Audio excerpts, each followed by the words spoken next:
buenos días todavía. 5 minutos me quedaron. Buenos días. Muchas gracias.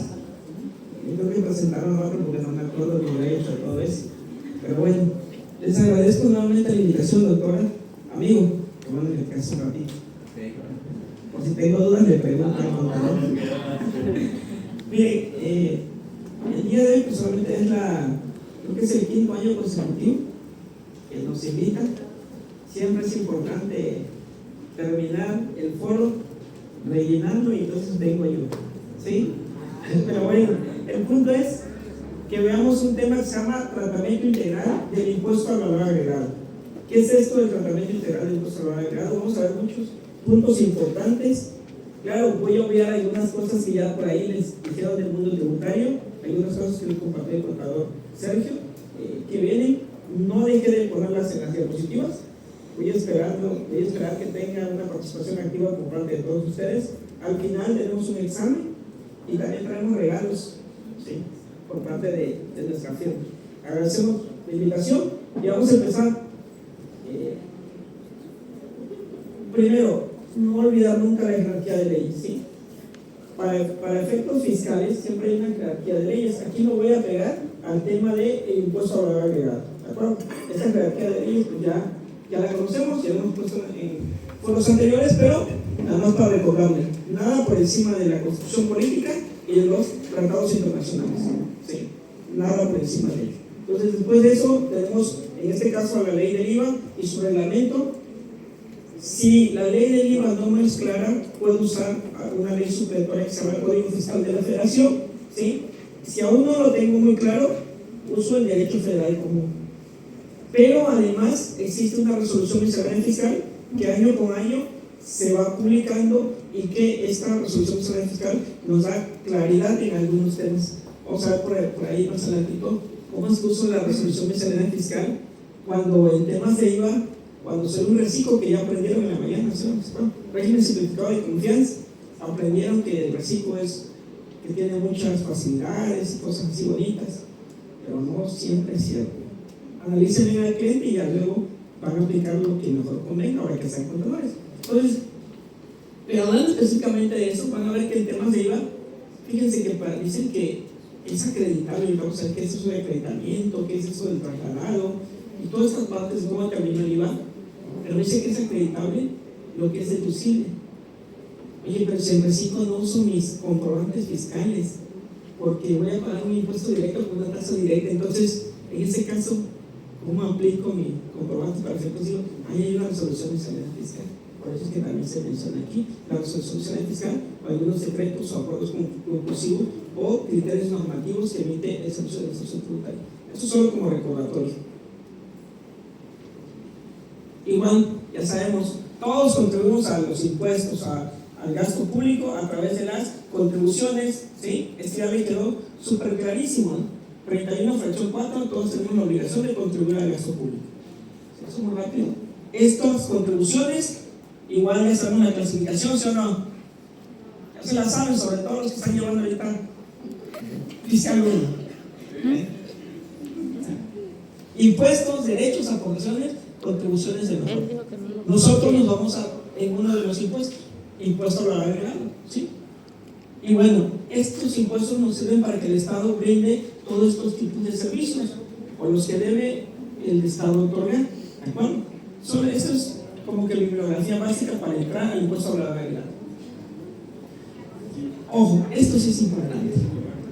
En todos los impuestos hay una relación jurídico-tributaria. Esta relación jurídico-tributaria, ¿sí?, está basado en dos sujetos, el sujeto pasivo y el sujeto activo, ¿sí?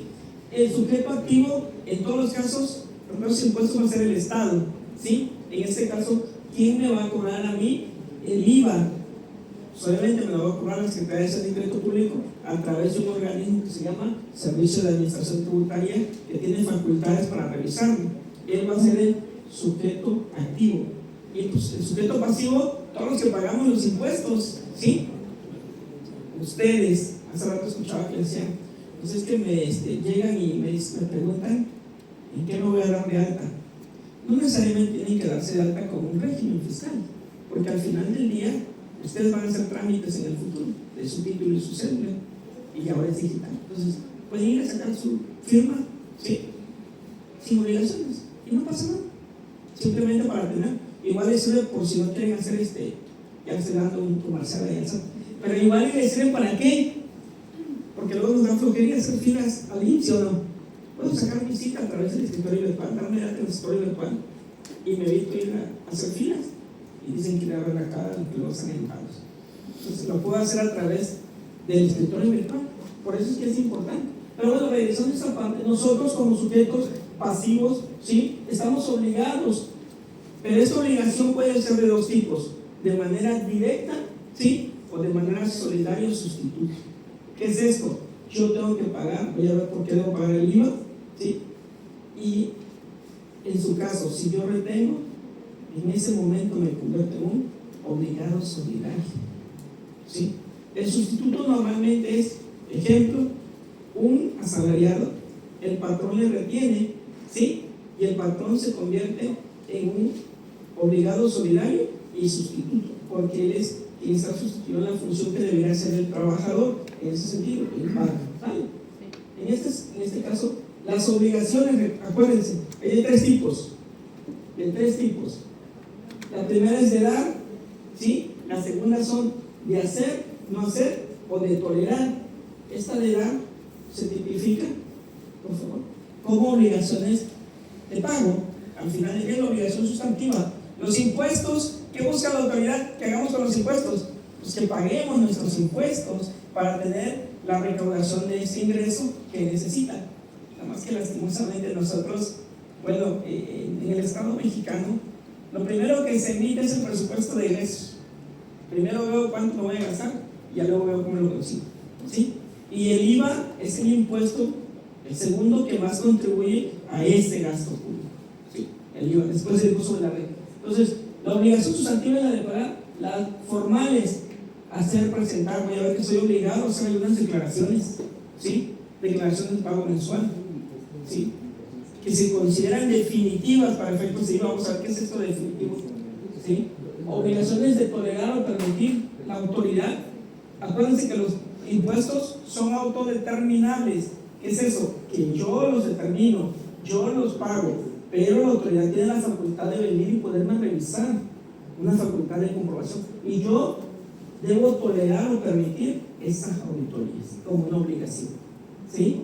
Y de no hacer, abstenerse de realizar prohibiciones. Ahí está un ejemplo, ¿no? ¿Sí? El 69, cualquiera se va a acordar a qué se refiere eso. ¿A qué se refiere el 69? ¿No? Operaciones simuladas o inexistentes, ¿ah? Los que llaman como EFOS o EDOS. Esas son obligaciones de no hacer. Eso es lo que tú no debes hacer, ¿de acuerdo? Eso es solo un ejemplo de algunos casos de lo que hemos visto. ¿Quién me cobra? Ya sabemos quién me cobra, ¿verdad? ¿Quién me cobra el impuesto?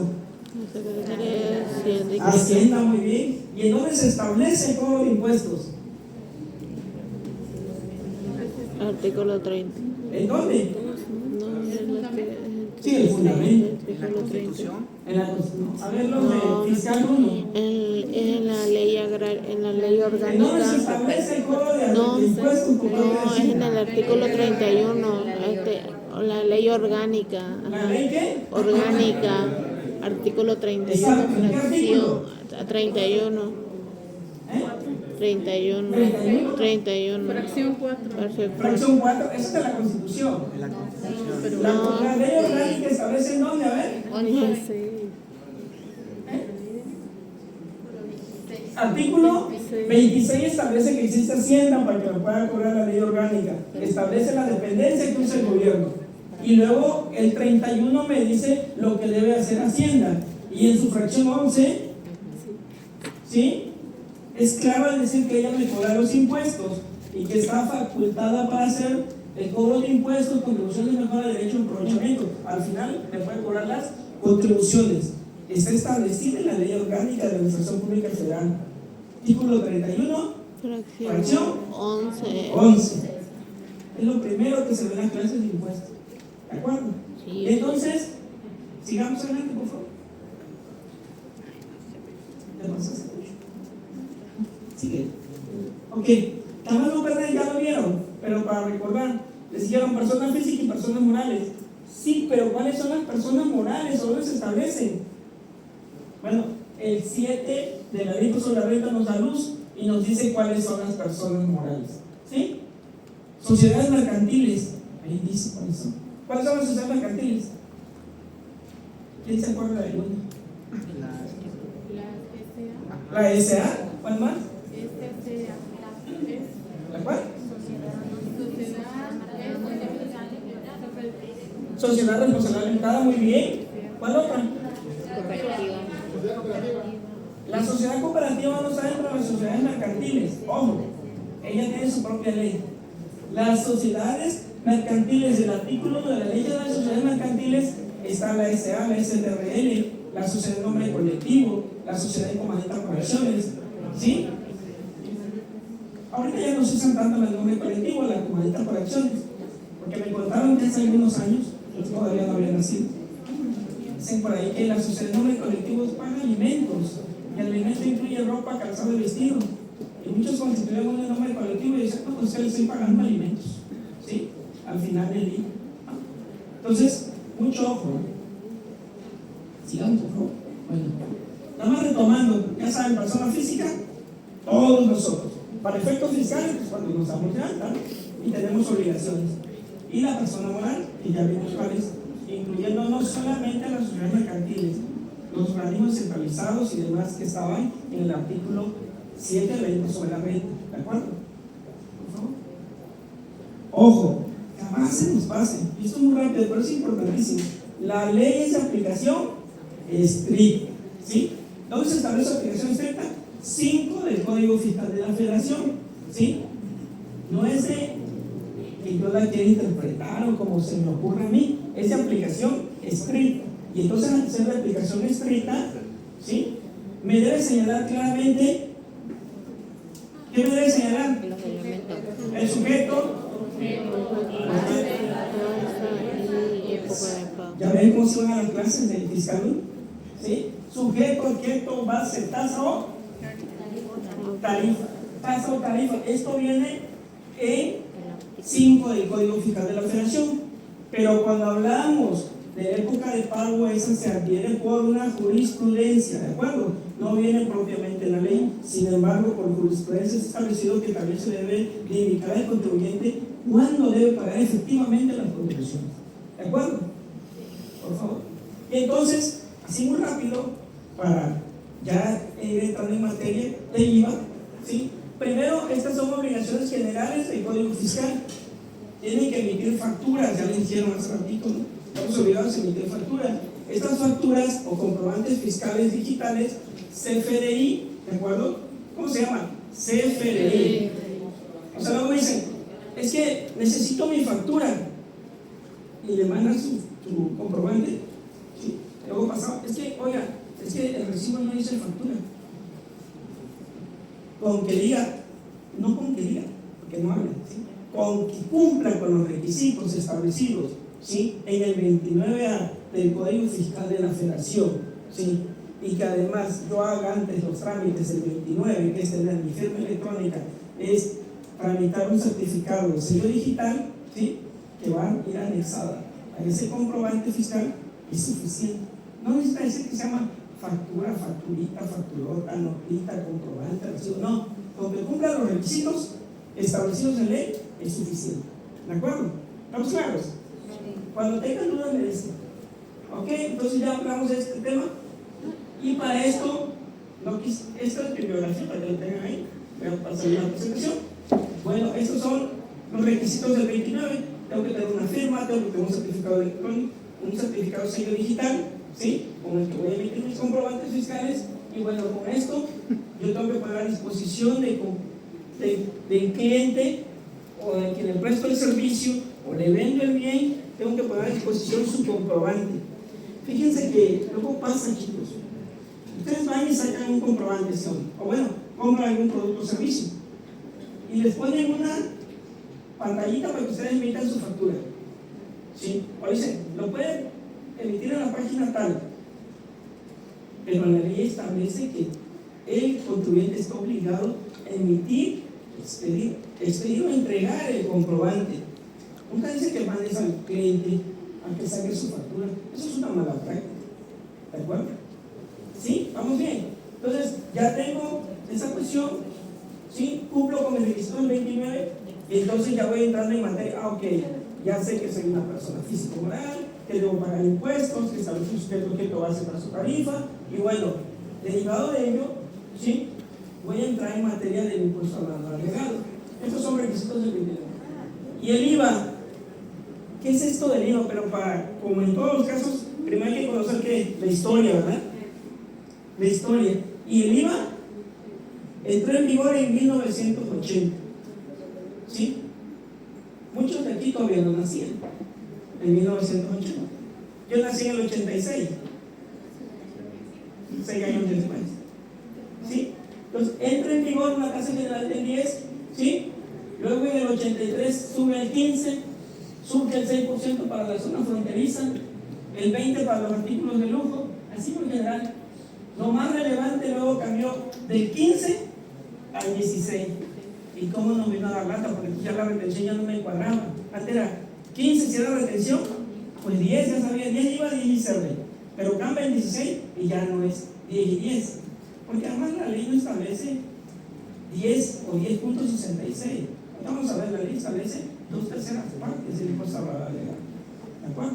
Entonces es muy importante que validemos esa situación. Bueno, luego, para efectos de que nuestro gobierno compita con el gobierno vecino, ¿sí? Sacó el decreto donde la zona fronteriza, primero la norte, el impuesto se iba a calcular a razón del 50% de la tasa general, es decir, al 8%, pero no establece ningún lado que diga 8%, dice 50% de la tasa, y la tasa es 16, entonces es 8%. ¿Sale? Que tener cuidado. Entonces, pero en el 2020 dicen los del sur, oye, pero acá también en Chiapas, en toda esa parte es frontera, ¿por qué nada más los del norte tienen el beneficio? Y entonces en el 20 sale el beneficio para que el IVA también se considere, ¿sí?, al 50% en la frontera sur. ¿De acuerdo? Y entonces ya vimos ahí el tema del IVA, ¿sí?, en general. Vamos ahora a ver qué es el IVA. ¿Sí? Todos sabemos que se abreva como IVA, pero impuesto al valor agregado. Y aquí nos señala, ¿sí?, que grava el consumo de los contribuyentes. Es decir, es un impuesto que se traslada en cada nivel o cadena de producción. ¿Estamos de acuerdo? Entonces, y vamos a ver ahorita por qué es indirecto. Es decir, a mí me lo cobran y luego yo lo cobro, ¿sí o no? ¿Sí? Por eso es que va grabando el consumo o la línea de producción. ¿De acuerdo? Entonces, dice ahí que además el IVA es un impuesto, ¿sí? Primero, que son las etapas económicas. 2, graba los consumos que acabamos de ver. Y 3, está financiado por el consumidor final. ¿Sí? Está financiado por el consumidor, o sea, porque él es el último que paga, el consumidor final. Él se queda con la última parte de ese IVA y tiene que enterar ese impuesto. ¿De acuerdo? Entonces, aquí podemos ver que el IVA o todos los impuestos en general pueden tener inicialmente 4 clasificaciones.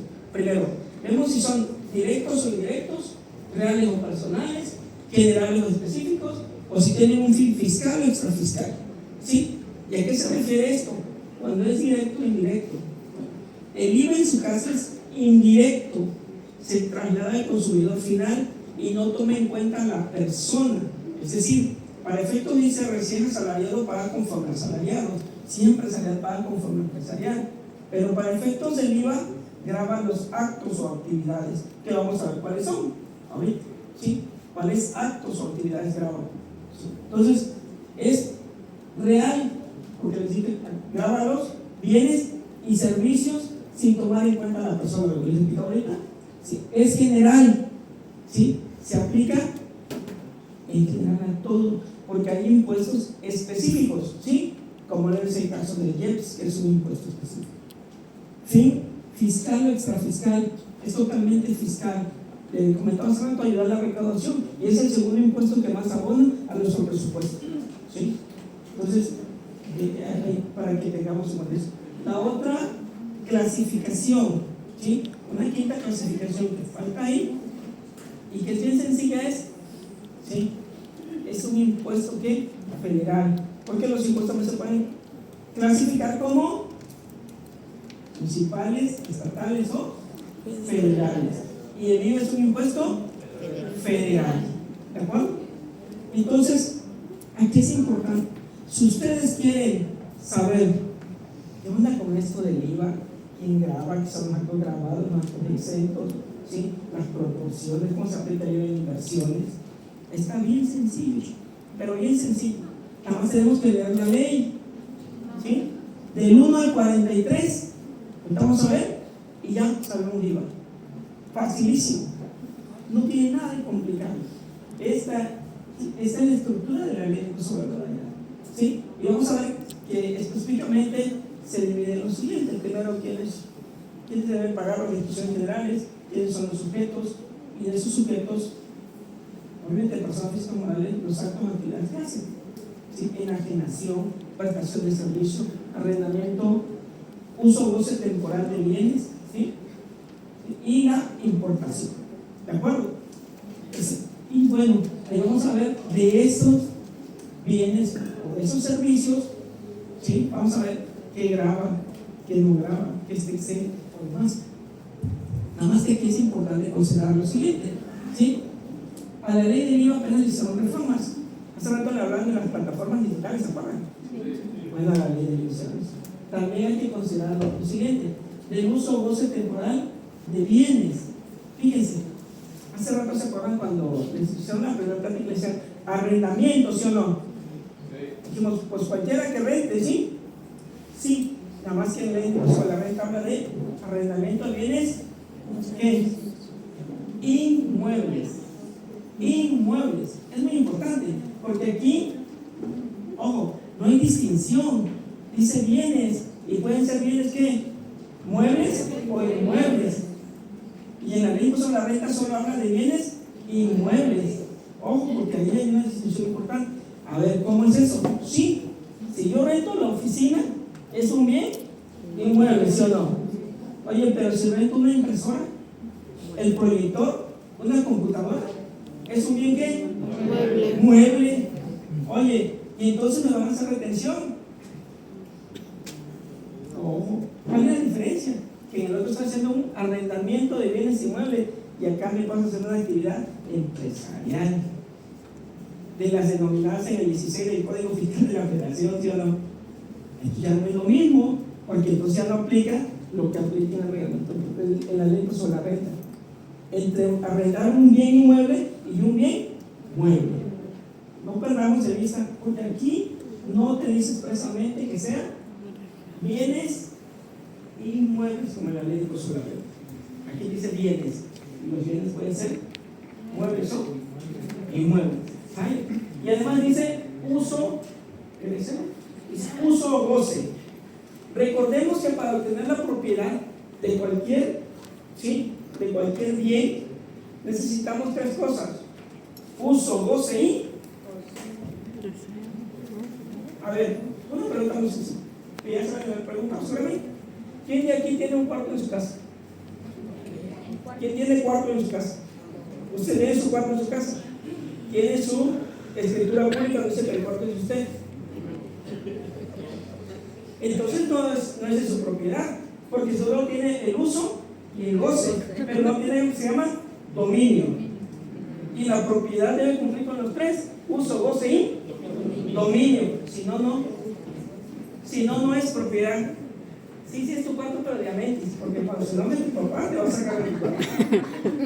Ojo, ¿sí? Tienes el uso, lo puedes usar, porque puedes gozar de los beneficios de ser el hijo del papá y del mamá, pero no tienes el dominio. No lo puedes enajenar, no lo puedes vender. ¿Sí? Ojo, y cuando habla de enajenación, cuando habla de la enajenación, ¿a qué enajenación se refiere? Compra-venta. ¿Pero qué más? ¿Dónde tenemos que irnos a qué? Al 14 del Código Fiscal de la Federación, que establece cuál es la enajenación o qué se considera la enajenación. Oye, pero además ten cuidado, porque cuando se trate de bienes, ¿sí? Para el efecto del recurso de la renta, resulta que ahorita voy a inventariar las sillas al final. Rentamos 100 sillas, ¿de acuerdo? Pero las inventario y tengo 98 sillas. Ojo, porque para los efectos de la ley del IVA, ¿sí? El faltante de inventario se considera enajenación. También se considera enajenación. Ojo, porque lo establece claramente la ley sobre la agregada. Entonces vamos a ver puntitos como esos. Claro, trataré de hacerlo muy sencillo, ¿sí?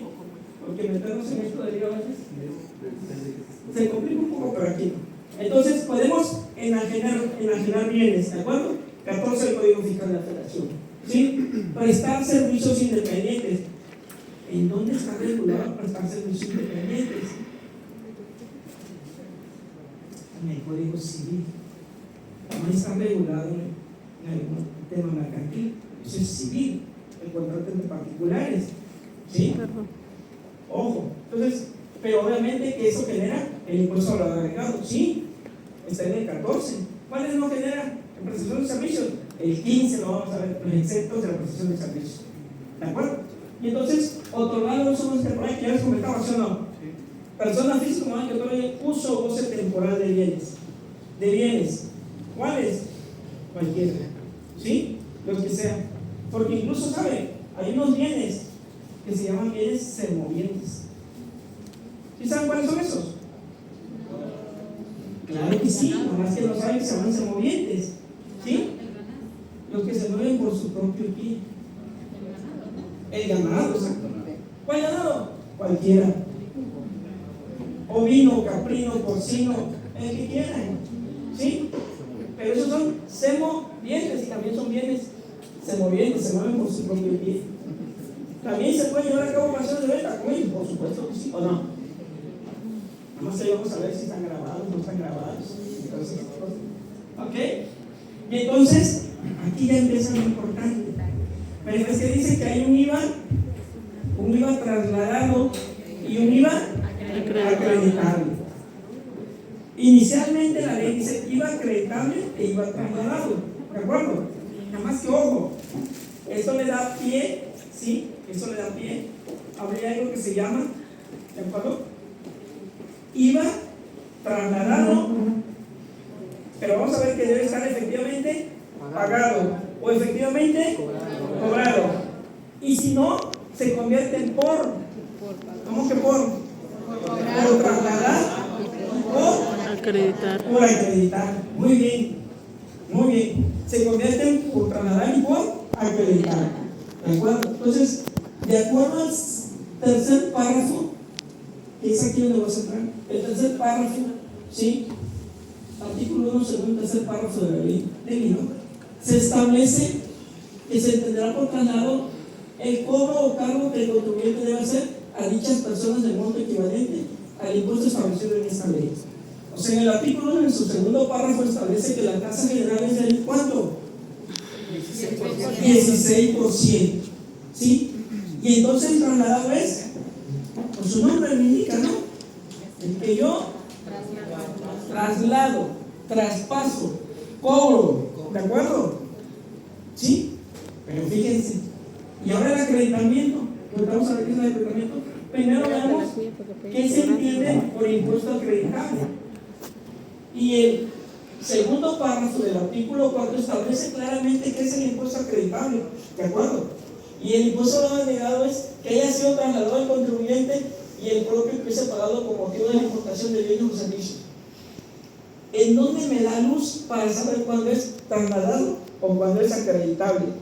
Aquí miren. ¿Para que hubiese qué?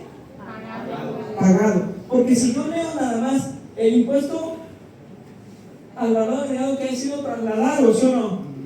Me confunde porque acá dice trasladar el impuesto cobrado a cargo que debe hacer de muchas personas equivalente al establecido en la ley. ¿Sí? Se tendrá el impuesto, el cobro o cargo. O sea, si tú lo trasladas, por ende lo estás cobrando. ¿Sí? Si te lo trasladan, por ende lo estás pagando. ¿Sí?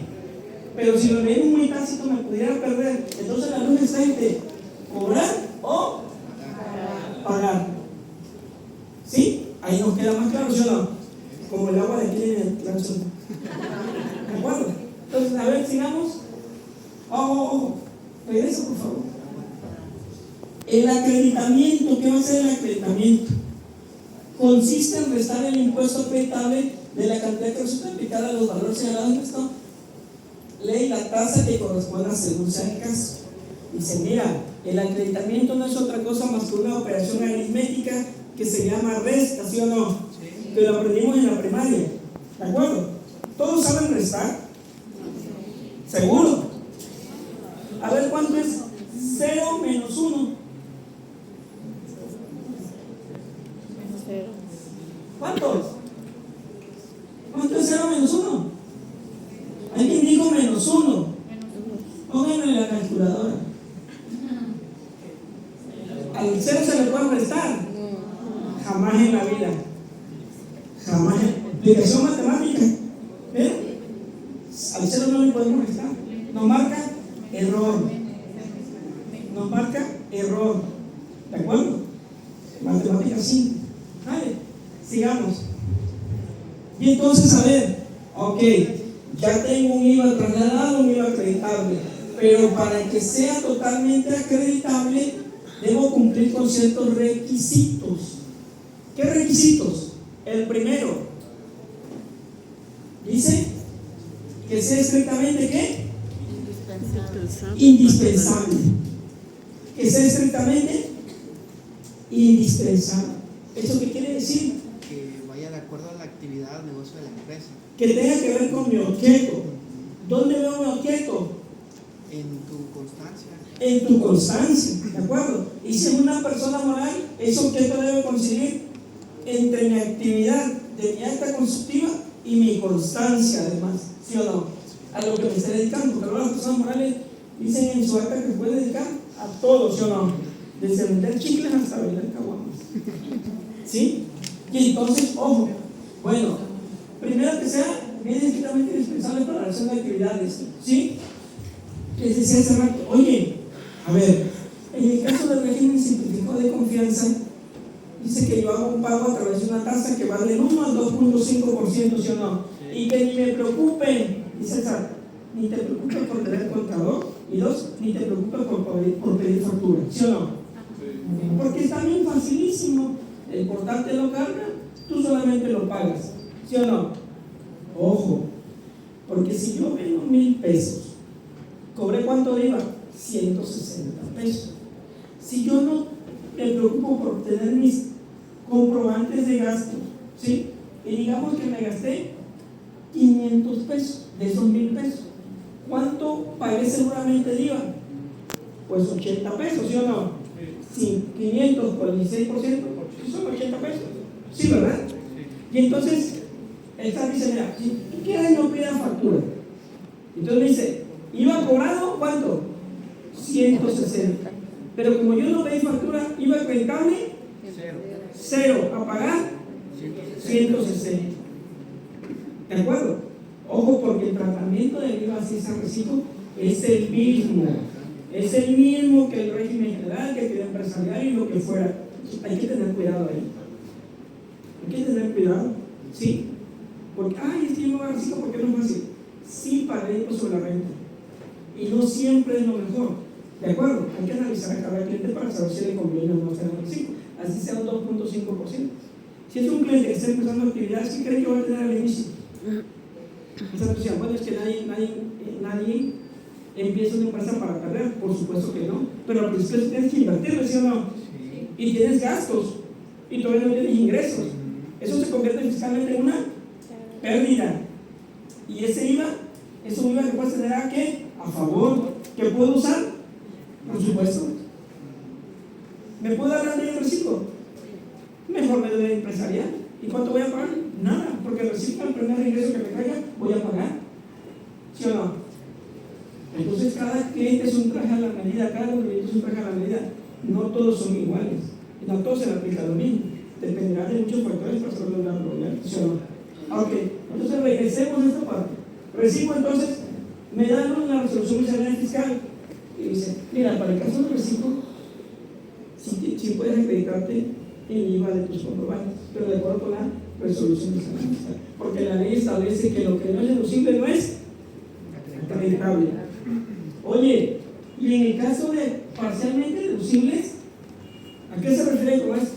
A ver si se acuerdan los del fiscal. Yo compro un vehículo y el vehículo cuesta 300,000 pesos, ¿de acuerdo? Pero la ley me establece un tope en el caso de vehículos. ¿Hasta cuánto? 175,000. Entonces, ojo, ese bien es parcialmente ¿qué? Deducible. Tengo 170,000 contra 300,000. ¿Cuánto no es deducible? 125. Oye, ¿y el IVA?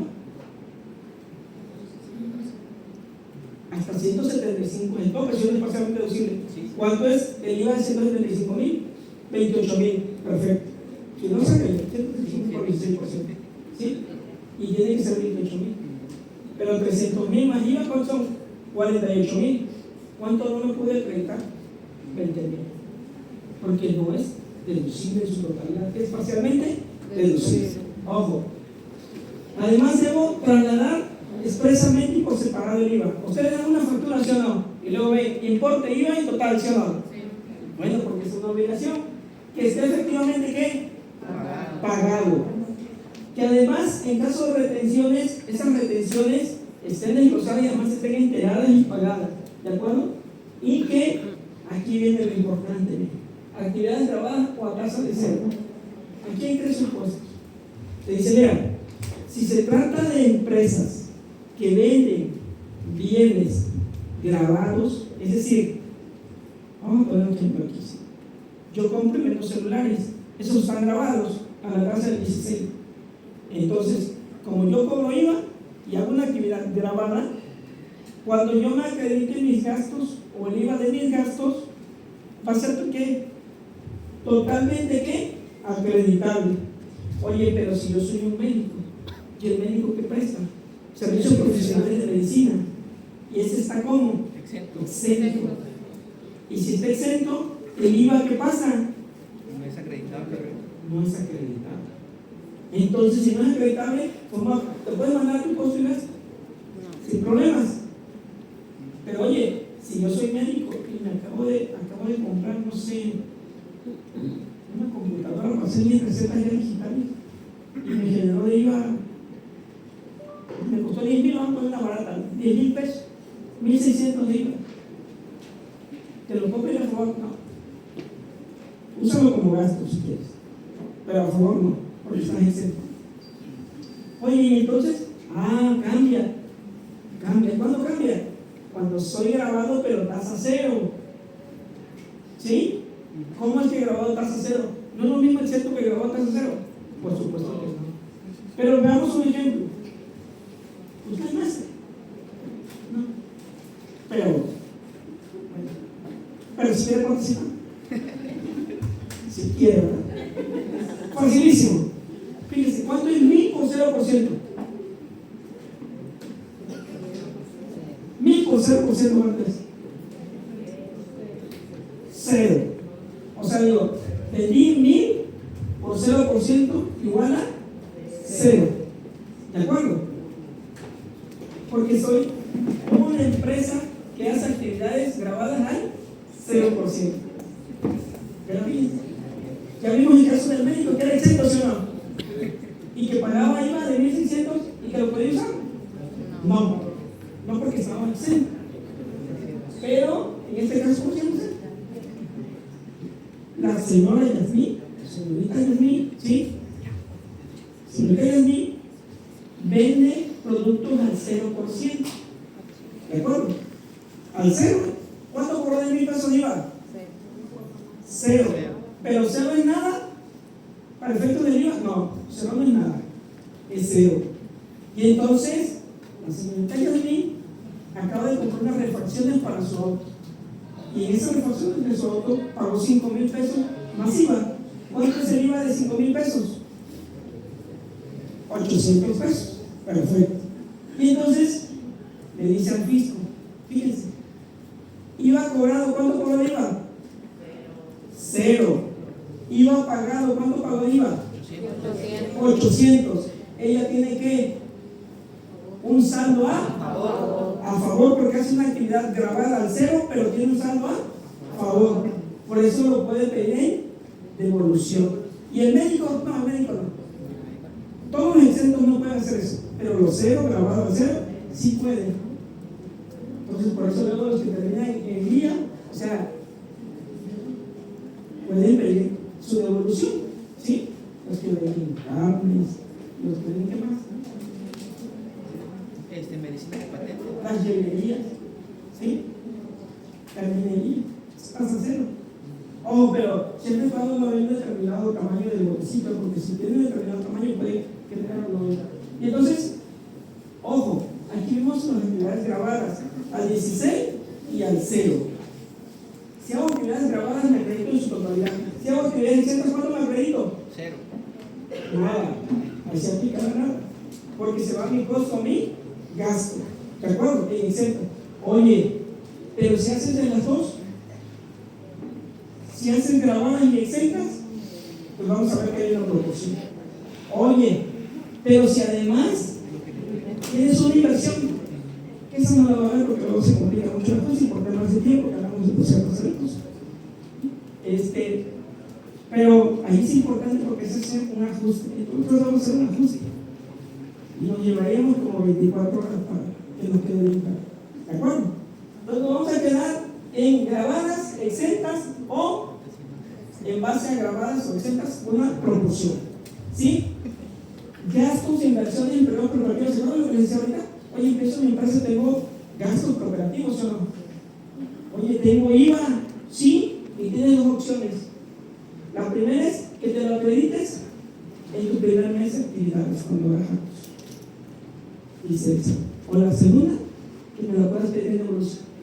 Nada más que ojo, si me lo pides en devolución, me tienes que entregar primero la solicitud de devolución, todos los documentos, la estimación, de dónde sacaste el dinero de financiamiento de esos gastos que hiciste, ¿sí?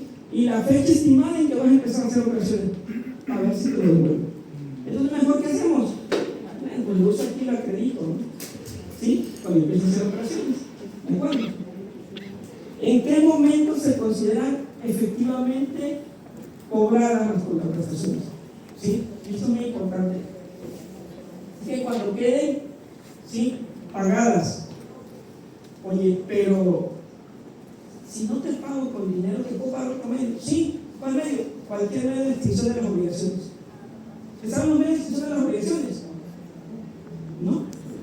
Sí, ¿Cuáles son? A ver. Para medios de pago. Medios de extinción de las obligaciones. Pues es Pago. ¿Qué más? Condonación. Condonación. ¿Qué más? Cancelación. Cancelación. ¿Qué más? Muerte o fallecimiento. Muerte o fallecimiento. Es muy agresivo. ¿Qué más? un egreso. Un ingreso. No, pero eso ya es para efectos fiscales una aplicación de un determinado documento específico. Ojo. Aquí los medios, aquí es que fíjense, puede ser cualquiera o cualquier medio de extinción de las obligaciones. O sea, a través de cualquier medio de extinción de las obligaciones puedo considerar efectivamente pagado, ¿sí? Pagado ese bien o servicio. Oye, te lo vendí, pero ya tiene tiempo que no me pagas, te lo regalo. Eso es una condonación, sí, por supuesto. Te lo iba, por supuesto. ¿Sí? ¿Te quedó un beneficio a ti? Por supuesto. ¿Cómo se llama eso para ti? Ingreso. Y para mí, pues debe ser gasto. ¿Sí? Crédito imcobrable, por supuesto que está tipificado el impuesto sobre la renta como una deducción. Totalmente. ¿Sabes? Y entonces, por favor, atendiendo a eso, fíjense, en el IVA, ya vimos, ¿quiénes son los sujetos? Personas físicas o morales ya que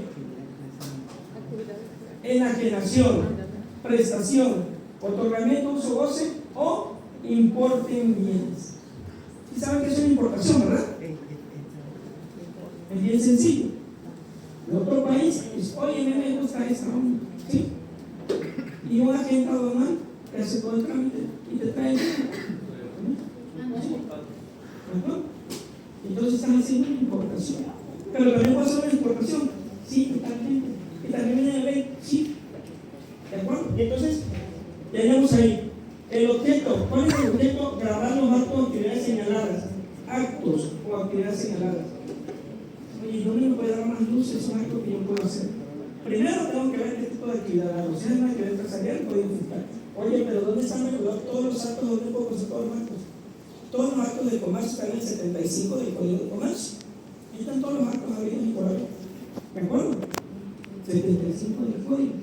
Algunos y de los actos. Y obviamente también dependerá del tipo de acto que están haciendo. Imaginar, prestar, otorgar uso goce o importar. ¿De acuerdo? De acuerdo con la ley. ¿Cuál es la base? El valor de la operación.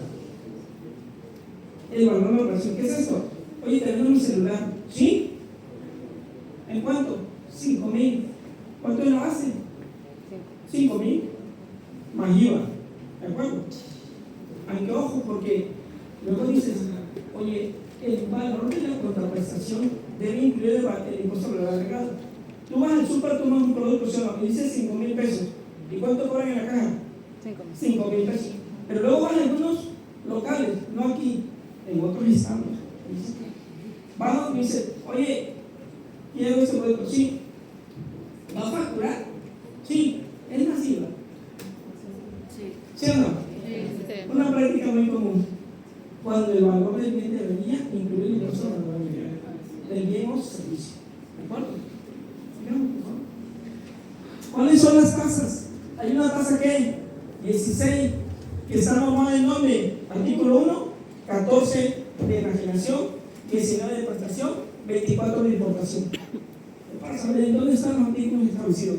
Oye, la tasa del 0, el artículo 2A, nada más. Oye, y el 8, el decreto de dijimos, ¿no? Región fronteriza, norte y sur. Oye, los actos exentos están en el 9, 15, 20 y 25 de la ley de ley. ¿Siempre se da acto exento? Ahí está. Para efectos de enajenación 9, para efectos de prestación 15, para efectos de uso goce 20, para efectos de importación 25. Están todos los actos, ¿sí? Exento. Hoy en época de pago, allí está establecido, el 17 del mes siguiente, artículo 5 del segundo párrafo, ¿sí? Excepto RIF, que ojo, porque uno dice, ¿viste RIF? ¿Ya lo hiciste? Los que todavía se quedaron en RIF, pueden llegar hasta el 2030 y todavía tienen RIF, ¿sí? Y en el caso de RIF, los pagos no son mensuales, son bimestrales. ¿Y cuándo vencen?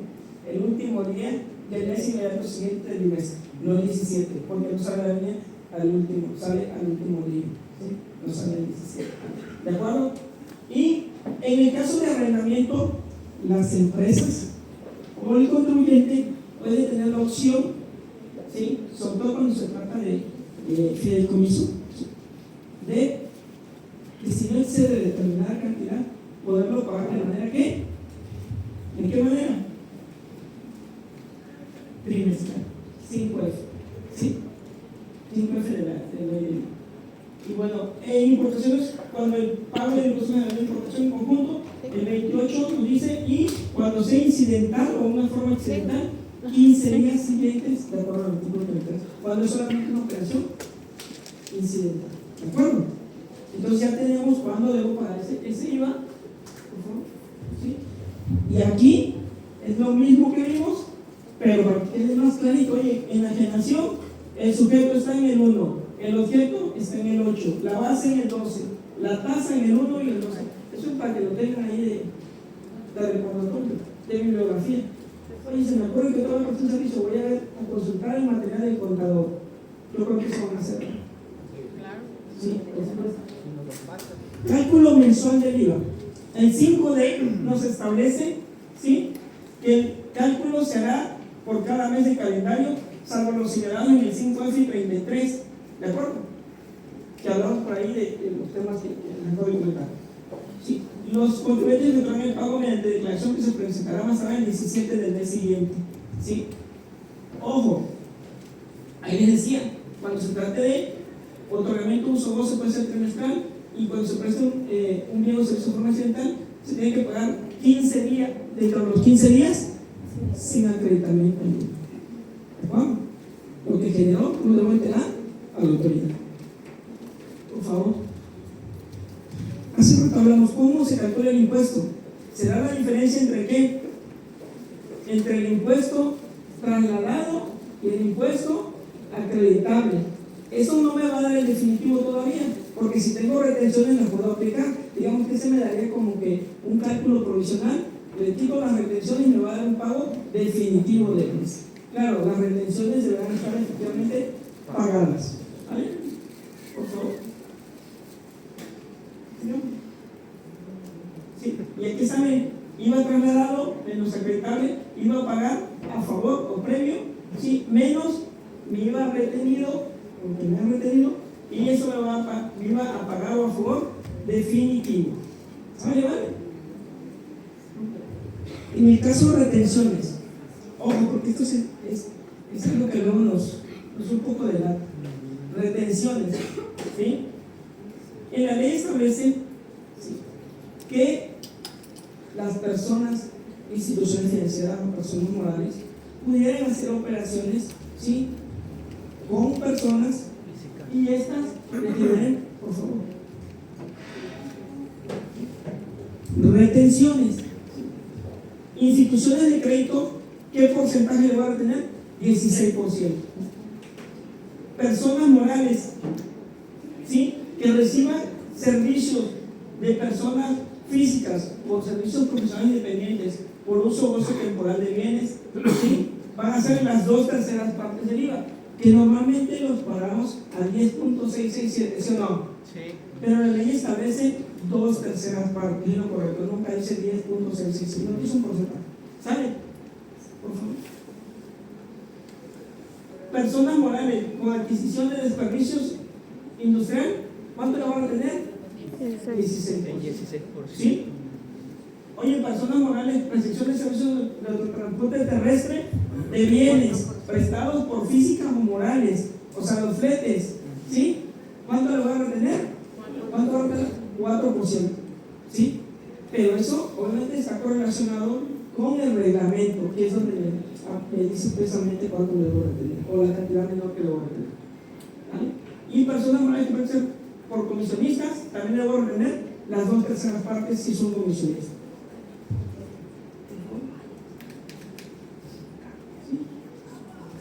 Residentes en el extranjero, aquí hablamos de las plataformas digitales, ¿sí o no? Y entonces 50 del IVA o 100% para los contribuyentes no proporcionen en su RFC. Y ojo, también hay que ver porque esa retención se vuelve totalmente definitiva, el tratamiento de una plataforma digital. Sí, pues ahí hay que tener cuidado. Y bueno, aquí está un ejemplo de una retención de fletes o servicios de transporte. ¿Cuánto lo voy a retener? 4%, ¿sí? Entonces digo, 20.000, el IVA son 3.200, tengo 23.200 menos una retención que es sobre la base de la operación. ¿De acuerdo? Sobre los 20.000, el 4%, 800, tengo un total, me va a pagar de 22.400. Yo les pregunto, amigo, si yo les digo, oiga, necesito saber, que luego te hablo, contador, ¿cuánto debo facturar si voy a cobrar 10.000 pesos de flete? Yo le hago así. ¿Cómo le haces? Matemática fácil. Se presume 1, que es la unidad de lo que voy a cobrar. El 16%, que sería el IVA que le voy a trasladar, 1.16, menos el 0.4%, que es lo que le voy a retener, ¿sí o no? Y me queda 1.12. Entonces, cualquier cantidad que yo multiplique por 1.12 me va a dar cuánto cobraría yo por un flete. Leyendo la base. Oye, y si es al revés, pues entonces lo hago de abajo hacia arriba, lo divido entre 1.12 y ya tengo la base. Y así lo pueden hacer en todo, ¿sí? Eso es para fletes. Pero, sigamos por favor. Estos honorarios, ¿sí? Persona física que representa servicio a una persona moral, y tenemos honorarios de 12,000 pesos, un IVA trasladado de 1.920, tengo un subtotal de 13.920, una retención, que ahí se lo puse para que no se pasa, del ICR del 10%, y la retención de las 2/3 partes del IVA de 1.980. ¿Cuánto voy a cobrar? 11.444 pesos. Oye, ¿y ahí cómo le hago para desglosarlo? Lo mismo, tener que sumar la unidad más el punto 16, ¿sí o no? Menos el punto 10, menos el punto 10 en 6. ¿Cuánto me daría? Los 11.400. 0.95 ya. ¿Saben? De acuerdo. Eso es para retenciones. Ahora, ¿se acuerdan que vamos a hablar de actividades grabadas y actividades exentas y actividades exentas y grabadas, ¿sí o no? Las grabadas, aquí tengo un ejemplo, miren, tengo grabadas por un corte de 100,000 pesos a 16 y de 0 de 50,000. ¿Cuánto me quedaría IVA? 16,000 pesos y 0. Es un IVA que trasladé por 16,000 pesos. El valor de los acreditables, tengo valor pagado por contribuyente 50,000, ¿sí?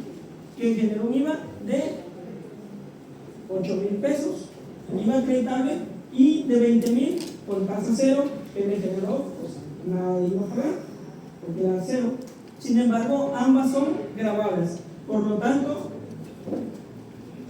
por favor, tengo un IVA trasladado de ¿cuánto? 16,000, un IVA acreditable de 8,000, ¿sí? El provisional que les decía, no tengo ninguna retención, ¿sí? Y tengo un IVA a pagar incentivo de 8,000 pesos. En este caso, el contribuyente acredita en su totalidad el IVA pagado. ¿De acuerdo? Es sencillísimo, ¿sí o no? Sigamos, por favor. En el caso de exentas, tengo un valor de actividad de exentas, ¿sí? De 100,000 pesos. ¿Sí? Generé un IVA de 16,000, ¿sí? Pagué con el contribuyente 8,000 pesos. ¿Sí? IVA trasladado, IVA acreditable de 8,000. Sigamos. Ojo, regresamos. Aquí hay un error, esa actividad exento es 0. ¿Sí? Ahí tiene un error, es 0. ¿Generó cuánto? 0, exento. Y acreditable sí generó 8,000 pesos. Por favor. Tiene un IVA trasladado 0. ¿Cuánto acredita el IVA? 0 porque está exento. ¿Sí? En ese caso no pueden acreditar y tampoco solicitar el IVA pagado como saldo a favor, lo que es considerar los 8,000 como parte de su gasto. Por supuesto, dependiendo de lo que pagó. ¿De acuerdo? ¿Cuánto acredita? 0. Nada. Por favor. La proporción. Cuando hablo de actos grabados y actos exentos, entonces tengo que hacer una proporción. ¿Qué es esto? Veámoslo en un caso práctico, por favor. ¿Sí? El valor de las actividades grabadas se va a dividir entre el valor total de las actividades del mismo mes, y esto me va a dar la proporción. El total del traslado del contribuyente por la proporción me va a dar el IVA acreditable de ese contribuyente. Por favor. Ingresos grabados entre el total de actos que sumará los grabados más los exentos. Y entonces tenemos valor de las actividades grabadas, incluidas las del 0, 460,000. ¿Cuánto me generó el IVA? 73,000 pesos. ¿Cuánto fue de los exentos? 240,000 pesos. Total de las actividades, 700,000, que me generaron 73,600. Aquí ya me dice que al cliente le cobraron o pagó, ¿cuánto? 55,000. Ya no me dice las actividades, me dice cuánto expresamente pagó de IVA en el mes. Por favor. Los 460,000, que eran las actividades grabadas, entre los 700,000, me va a dar mi proporción de acreditamiento. ¿De acuerdo? Y entonces me da 0.6571, que es a lo que tengo derecho nada más. Por favor. ¿Sí? Los 55,000 que le trasladaron al contribuyente por la proporción me da mi IVA acreditable de 36,140.50. O sea, no puedo usar los 55,000. Por favor.